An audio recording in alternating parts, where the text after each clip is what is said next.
Saya termasuk orang yang fanatik baca wiridan sebelum tidur.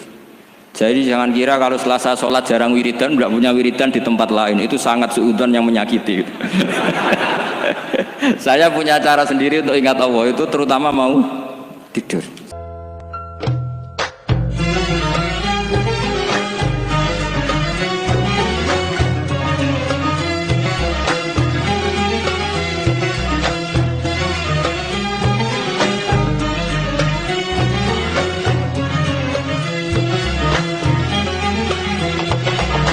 Bismillahirrahmanirrahim. Dalam ilmu hadis atau ilmu fikih disebut ada orang mimpi ketemu Rasulullah, misalnya saya ketemu Rasulullah dan beliau ngendikan besok Ramadan. Itu kalau di ilmu fikih la yu'tabaru qaulu, tidak perlu diikuti. Mendingan ngikuti Pak Rosid yang enggak mimpi ketemu Rasulullah tapi melihat apa? Hilal. Saking nganggurnya di pinggir laut terus. Itu tidak apa-apa. Terus ditanya seorang ulama tadi, bagaimana Anda membandingkan mimpi ketemu Rasulullah dengan melihat hilal? Kata ulama tadi, mimpi ketemu Rasulullah itu hak Anda, saya boleh percaya boleh tidak. Tapi haddatsani rajulun minal ulama, haddatsani rajulun sampai Rasulullah setiap mengatakan haddatsani rajulun tambah yaqadatan, bahwa Rasulullah secara terjaga ngendikan sumu li ru'yati wa aftiru liru'yati fa in gumma alaikum fa akmilu iddata sya'ban salasina yauman. Kamu puasa Ramadan ya karena melihat rembulan, nanti lebaran juga karena melihat rembulan. Nabi mengatakan itu secara yaqadatan terjaga. Sahabat menyaksikan riwayat itu juga secara terjaga. Tabi'in meriwayatkan itu juga secara terjaga. Sampai Mbah Mun, sampai Gus Zufur, sampai kita semuanya diriwayatkan secara terjaga. Maka riwayat yang secara terjaga ini jangan dikalahkan oleh subjektivitas seseorang yang mengklaim mimpi ketemu Rasulullah. Bukan karena tidak percaya tentang mimpi itu, tidak. Man ro'ani fil manam faqad ro'ani haqqan. Tapi itu kan subjektif. Kalau setiap orang yang ngomong gitu kita percaya, ini hancur. Ya nak sing ngomong Habib atau ulama bisa dipercaya, nak sing ngendikan Pak Rosid tenan ta ora.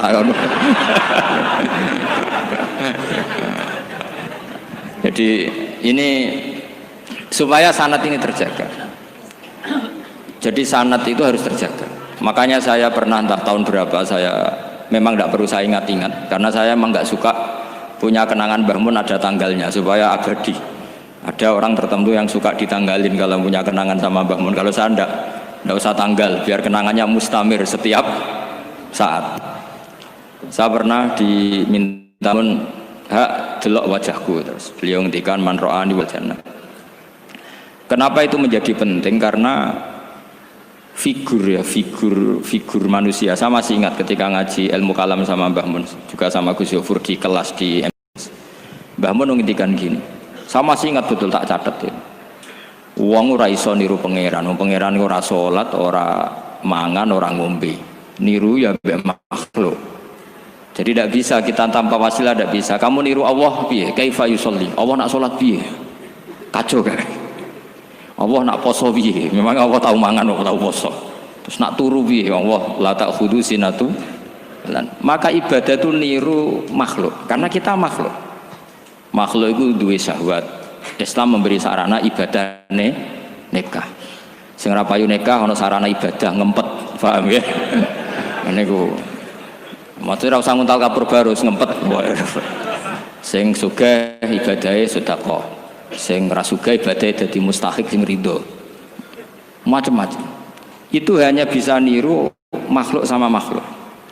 Sebab itu ketika saya masih ingat betul Mbah Mun ngendikan ihdinas siratal mustaqim, tunjukkan kami ke jalan yang benar. Itu Allah tidak ngendikan sirati, yaitu jalan saya ndak, tapi siratal ladzina an'amta alaihim, jalannya orang yang telah engkau beri nikmat. Ada kata an'amta, yang telah engkau beri nikmat.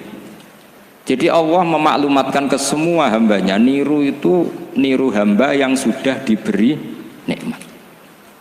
Karena kita hanya bisa niru misalnya Rasulullah, cara sholat beliau kayak apa, cara sujud beliau kayak apa, cara makan beliau kayak apa, cara nikah beliau kayak apa, bahkan cara masuk rumah, keluar rumah, doa pergi, termasuk doanya utang. Padahal Rasulullah mboten nate diutang teman-teman. Nggih nate go lucu-lucunan mawon. Ini mau buatan tenanan ya, ini masyhur kan beliau menggadekan baju rompinya ke orang apa? Yahudi, tapi ada jaminannya. Itu terus ditiru umatnya do gadekno BPKB dan sertifikat. Itu tidak tahu saya itu. Padahal Rasulullah itu melakukan itu untuk hal yang darurat, tapi umatnya kayaknya ada darurat sudah watak. Itu yang membedakan Rasulullah dan umatnya. Tapi perlu saya sampaikan, sanad ini harus muttasil. Sehingga kita tahu bahkan cara tidur Rasulullah itu miring kemana, ala jambihil aiman, kemudian madhab kiblat. Sebelum tidur beliau wudu, sebelum tidur lagi baca subhanallah 33 kali, alhamdulillah 33 kali, Allahu akbar 33 kali. Sebetulnya wiridan itu sanad paling kuat itu tentang mau tidur. Meskipun ada riwayat dibaca setelah apa? Sholat. Jadi makanya kita al-jam'u baina riwayaten, habis sholat ya baca itu, mau tidur ya baca itu. Nah, sebetulnya habis sholat sama mau tidur tuh ngeri mau tidur. Karena ini kan pemanasan mati, pelatihan mati. Karena satu kondisi yang Anda sudah tidak bisa ikhtiar. Tapi kayak apa Rasulullah? Justru kita kondisi yang nggak bisa ikhtiar itu pesannya Nabi apa? Kamu baca ini. In mutta kata Nabi, ada yang baca in mitta. Kalau mau berpikir potensi paling ngeri, bahaya paling ngeri adalah orang mau tidur. Karena di situ kita tidak bisa apa-apa. Cara musuhmu mangkel bekku ya karek nyembelih.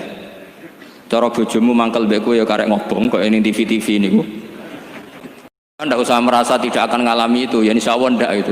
Tapi dengan melihat di TV semua potensi itu ada. Untuk aku turun yang kendaraan tangis-tangis ning akhirat.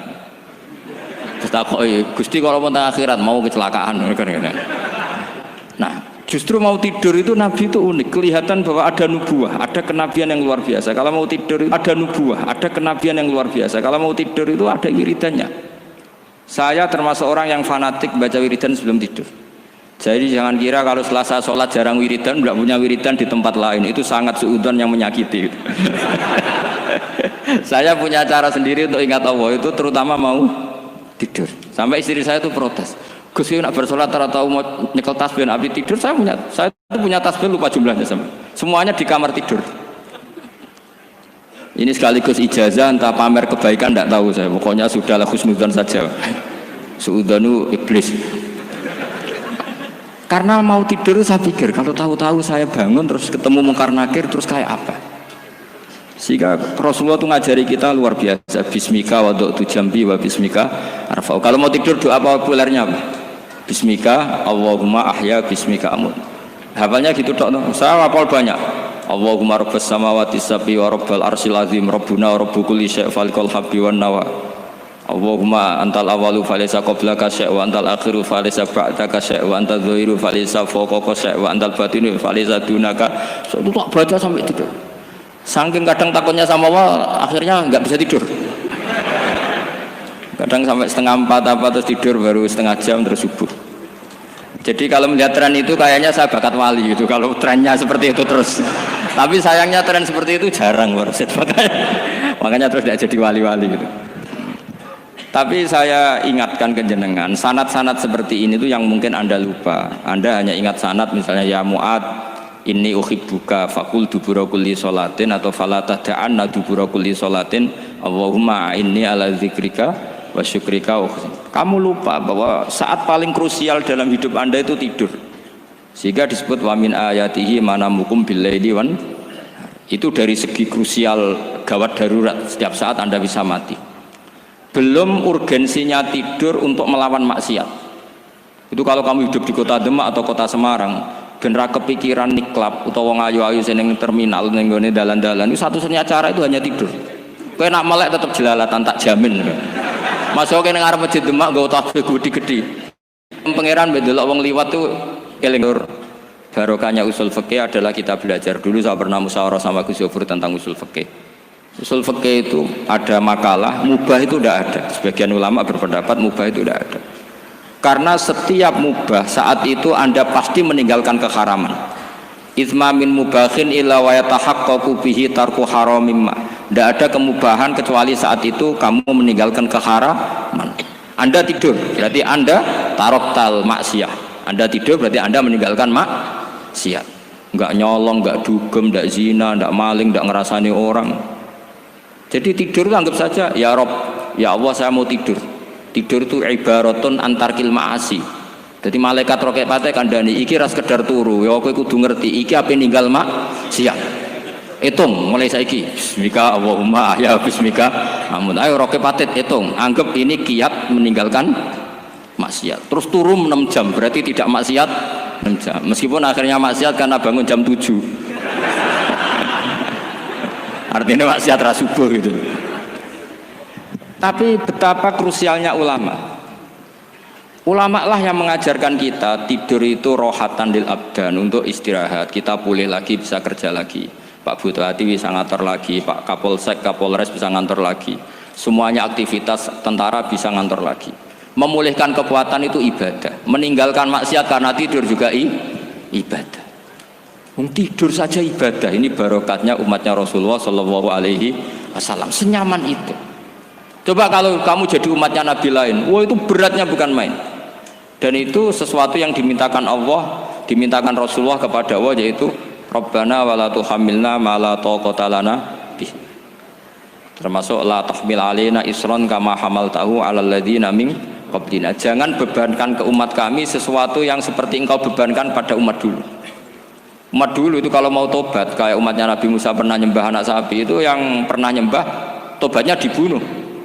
Liyaqtulal bari'u minkum al mujrima, yang terbebas dari menyembah anak sapi disuruh bunuh yang pernah menyembah anak sapi. Fatubu ila bari'ikum faqtulu anfusakum. Mau beratnya kayak apa? Kalau orang sekarang tobat cukup soal Pak Rosid salami template 100.000, dipandu caranya tobat diwari istighfar. Nomor itu penting. Nomor loro seneng kiai, seneng aku maksudnya. Maksud kalimatnya jelas. Itu sudah. Pokoknya yang jelas gak usah dibunuh, gak usah apa? Gak usah apa? Dibunuh. Sehingga tidurnya umatnya Rasulullah itu luar biasa, terutama tidurnya orang puasa. Tidurnya tasbih, tidurnya ulama juga tasbih.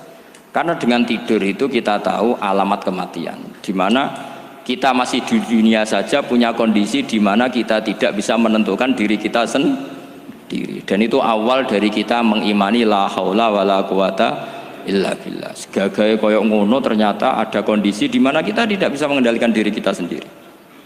Makanya disebut wa min ayatihi manamukum billaili wan nahar. Yang bisa menganalisis itu siapa? Ya ulama. Ulama kok tahu karena punya sanad musalsal ila Rasulillah sallallahu alaihi wasallam. Sehingga uniknya kenapa tidur itu sakral? Coba semua nabi di antara wahyunya itu lewat apa? Semua nabi di antara wahyunya lewat apa? Tidur, lewat mimpi. Inni ara fil manami anni atfahuka fanzur madza tara. Maka mimpi ini harus dikelola secara baik, yaitu kalau kamu mau tidur, wudu dulu, terus baca tasbih, terus tinggalkan semua dunia, anggap saja ini pemanasan kematian. Itu insya Allah mimpinya sip pokoknya. Paling dikejar-kejar dajjalnya kecemplung kali, insya Allah. Tapi kalau kamu tidur gak wudu, raiso turu terus raiso turu mangan sik Bu. Raiso turu terus raiso turu mangan sik ben wareg ben iso turu. Insyaallah dikejar dajjal kecekel. Akhirnya ngelindur gak karu-karuan karena tadi. Wainak ya salam, wainak ya salam.